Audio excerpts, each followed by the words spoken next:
The anime begins by showing a parkour competition between two teams in the ruins of an abandoned building in Tokyo. The competition held by Tokyo's young people is known as Parkour Tokyo. Unlike parkour competitions, which are usually conducted in various city-building obstacles that are still feasible, this game is held on mossy building ruins and in the middle of floods or puddles. Any member of the parkour team who falls into a puddle will be declared dead. Only the remaining team members can continue the game to the finish line. Each parkour team consists of 5 runners who will compete from the start line to the finish line, where the team flying the finish flag will first be declared the winner. There are no special rules in the game because they need to run as fast as possible and cross various obstacles to get to the finish line.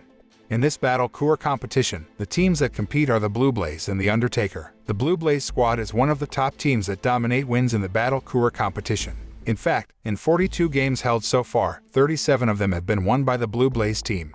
One thing to look out for in this competition is a giant whirlpool hole that can kill anyone who falls into that whirlpool. That is why every member of the parkour team must be far from the giant whirlpool because, in the event of a fall, it will be challenging to get out safely. At that moment, one of the Blue Blaze team members, Usagi, was hanging on top of a giant whirlpool. Another Blue Blaze team member, Hibiki, moved instantly as he headed to the site to rescue him. Hibiki is a teenager with ultra-sensitive hearing loss, where he can hear all kinds of sounds around him, even sounds that come from a considerable distance. That's why Hibiki often uses headphones to cover his ears and dampen the noise. Nevertheless, Hibiki is one of the mainstay players in the Blue Blaze team. Most of the winnings made by the Blue Blaze team came from Hibiki's contribution. He is a team member who rarely communicates with other members and chooses a different path. With his speed and jumping skills, Hibiki could quickly get through every obstacle. He can reach the finish line faster than the other parkour participants. That day, for the umpteenth time, Hibiki managed to win the parkour match and contribute to his team's success. The next scene showed a few years ago when a major disaster in Tokyo submerged the city in high floods. Not only that, but the great tragedy has also caused the city to be trapped in a giant bubble circle surrounding the city. At that time, when the city's people were going through their daily lives, a massive explosion came from the Tokyo Tower. The blast damaged the gravity system and created a giant bubble loop that covered the city. The big bubble then released thousands of tiny bubbles that would turn into water like rain falling from the sky. Over time, thousands of those water bubbles began to fill the entire city and create massive floods. As a result, most Tokyo residents decided to move to another city and leave Tokyo in an abandoned state. But a few years later, teenagers with no parents and relatives chose to stay and live in the remains of a building in Tokyo. That's when they created the parkour competition to get enough groceries and money to meet their needs. The scene turns to Hibiki, who was distracted when a female Blue Blaze member, Makoto, approached him on a balcony. That night, Hibiki suddenly heard a singing voice from a woman very similar to the one he had heard at the time of the explosion a few years ago. Curious about the sound of the singing, Hibiki immediately drove a ship to the sound source, which turned out to be from the Tokyo Tower. It was quite a dangerous place because there was a giant whirlpool under the Tokyo Tower, which was also fragile. Hibiki climbed up the tower slowly to find the source of the singing. But unfortunately, he failed to jump and accidentally fell into a giant whirlpool. In that situation, he could not resist the rush of the whirlpool current and was barely sucked into the bottom of the water. Luckily, a young girl mysteriously emerged from the top of Tokyo's tower and plunged into the whirlpool to save him. Shortly before Hibiki lost consciousness, the girl pulled his body to the surface and brought him to the building. It is still unknown who the mysterious girl was and where she came from. But something strange happened when she touched Hibiki's body. Her body part was crushed when she came into contact with another human. It turned into a bubble. Shortly after, Hibiki regained consciousness. He was shocked to see the appearance of a strange girl before him. After the encounter, the Blue Blaze team leader, Shin, came to pick up Hibiki, and they both decided to take the mysterious girl with them. Upon their arrival at the base, the mysterious girl behaved strangely and wildly as if she had never understood any civilization or knowledge. The girl also rarely spoke and did not know how to communicate with others. Shin and the other Blue Blaze members decided to take care of the girl and name her after Uda. From then on, they started teaching Uda many basics like talking, walking correctly, and eating with cutlery.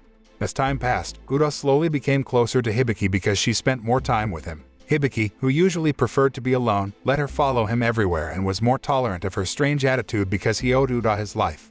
One night, Uda asked Makoto to read a storybook to her, and by chance, Uda chose a storybook about mermaids in the world of the sea. After hearing the story, Uda began to think she was a mermaid who had saved a prince, Hibiki. It also made her get closer to Hibiki and always spend time exploring with him. They even learned about the gigantic bubble phenomenon and the explosive disaster that had befallen Tokyo some time ago. They hoped that they could find a solution to the disaster. Not only did Uda feel comfortable with Hibiki, but Hibiki himself also opened up to her and wanted to share his past with her. During this time, he never told many things about his life to others. Somehow, he felt it was okay to tell Uda about it. He told her that at the time of the Great Disaster, Hibiki and his family were in the Tokyo Tower, which was the explosion's epicenter. But miraculously, he succeeded during the big explosion even though the blast killed everyone in the tower, including his family. After telling her about his life, Uda invited Hibiki to practice parkour. Hibiki realized that Uda had tremendous potential in parkour. She suddenly caught up to his skill set and years of parkour and could even leap past him. Hibiki, amazed by Uda's skills, felt confident that he could trust her to become one of the members of the Blue Blaze parkour team. In the evening, members of the Undertaker's parkour team suddenly infiltrated the Blue Blaze base and kidnapped Makoto while other members were out. The Undertaker team was a parkour team that often relied on advanced technology in every parkour competition they took. Each Undertaker member had a particular shoe that could make them soar high into the air so that they could make further jumps than other participants who relied on their physical abilities. The Undertaker team also constantly broadcasted their parkour matches on social media, so they benefited from the live streaming and sponsorship they did. The Undertaker team was a team that rivaled Blue Blaze in every final round of the parkour competition. However, the Blue Blaze team was still the most potent in the parkour competition, with a very high win rate. Therefore, the Undertaker team decided to kidnap Makoto to challenge Blue Blaze to fight them with Makoto as a bet in this match. Shin and the other Blue Blaze members had no choice but to accept the challenge so they could have a chance to save Makoto. Unlike the usual games, in this one, Hibiki and the others will risk all their abilities to bring Makoto back. The following day, all members of the Blue Blaze team, including Uda, who will participate in the game for the first time, headed to the match site. Once they arrived at the starting line and all participants were ready, the parkour match between Undertaker and Blue Blaze began. At the beginning of the game, two Blue Blaze members, Usagi and Isazaki, were defeated by Undertaker members, so the Blue Blaze team had to continue the match with three remaining members. Hibiki, Uda, and Kai try to stay focused in the competition and face the obstacles to win the game. Unfortunately, in the middle of the match, the Undertaker team again cheated by trapping them into a giant whirlpool. Given the crisis, Uda decided to continue the game alone with her extraordinary parkour jumping skills. Uda moved lightly and quickly as if her body was already blended with every bubble. Strangely, she sang a very familiar song in Hibiki's ear every time she jumped from one obstacle to another. The brave action carried out by Uda sparked a fire of enthusiasm in Hibiki, so he immediately followed in Uda's footsteps and continued the match together. Uda and Hibiki tried to stay focused to overcome the obstacles in front of them. Everyone, who saw the game live at the edge of the track, felt amazed by the jumps made by them. Seeing the Blue Blaze team rise again, the Undertaker team did not stay still and immediately dropped various obstacles. Fortunately, Uda and Hibiki crossed each barrier quickly and kept running toward the finish line. Finally, when they were almost at the finish line, Hibiki asked Uda to hold his hand so he could throw Uda on top of the building and win the game. Although she knew it was hazardous, Uda willingly sacrificed her hands to save Makoto. Uda knew that her hands would be crushed into bubbles if she came into contact with other human, but she still made the decision. Upon Uda's arrival at the top of the building, she pulled out the flag with her right hand and raised it into the air as a sign that the Blue Blaze team had won.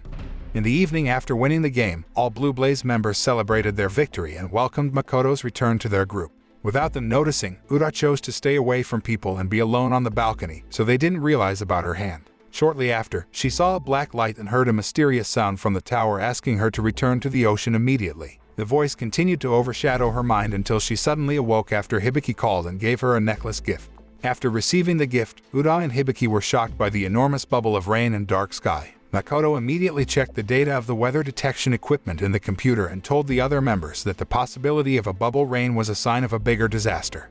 At the same time, Hibiki grabbed Uda's hand, and he was surprised after learning that one of Uda's hands had turned into a bubble. He then realized that Uda was the creature that came from the bubble, and the bubble was angry because she did not immediately return to where she came from. While grasping the necklace of Hibiki's gift, she left Hibiki and the others, for they had known her true identity. Seeing Uda running away, Hibiki tried to chase her and bring her back, but he suddenly fell into a puddle. Shin, who saw the incident, immediately rescued Hibiki with a boy and brought him back to the base. However, Hibiki still could not let Uda go, so he was determined to return to the tower to bring Uda back. Shin and Kai realized it was perilous, given a powerful bubble storm. They tried to stop Hibiki, but he insisted on leaving. He thought he owed Uda his life and was convinced that Uda had made a great sacrifice for their team. Realizing they couldn't change Hibiki's mind anymore, the other Blue Blaze members decided to accompany and help Hibiki to the Tokyo Tower. After all the members were ready, Hibiki and the others hurried away to the tower even though they realized that they had to cross a challenging obstacle. Fortunately, thanks to their teamwork and parkour skills, they managed to get through every obstacle and get to the Tokyo Tower. However, upon their arrival at the place, they were shocked by the emergence of 2 powerful gravitational vortexes, so it would be difficult for them to climb up the tower. Shortly after, Shin suddenly appeared after them and offered to guide them up the building. Shin used to be one of the great parkour athletes, but he was forced to retire after he lost one of his legs in a game. With years of parkour leadership and experience, Shin could easily cross every obstacle and open the way for Hibiki and others. Even Shin willingly sacrificed his prosthetic legs to push Hibiki to the top of Tokyo's tower. Reaching the top of the tower, Hibiki again witnessed the shadows of the people who were there before the explosion. Hibiki saw himself as a child standing on the top of the tower with his family and other people. Before the explosion, little Hibiki had heard the sound of Uda singing and saw a bubble approaching his hand from behind the glass. The bubble was the incarnation of Uda, who had saved him at the time of the incredible explosion.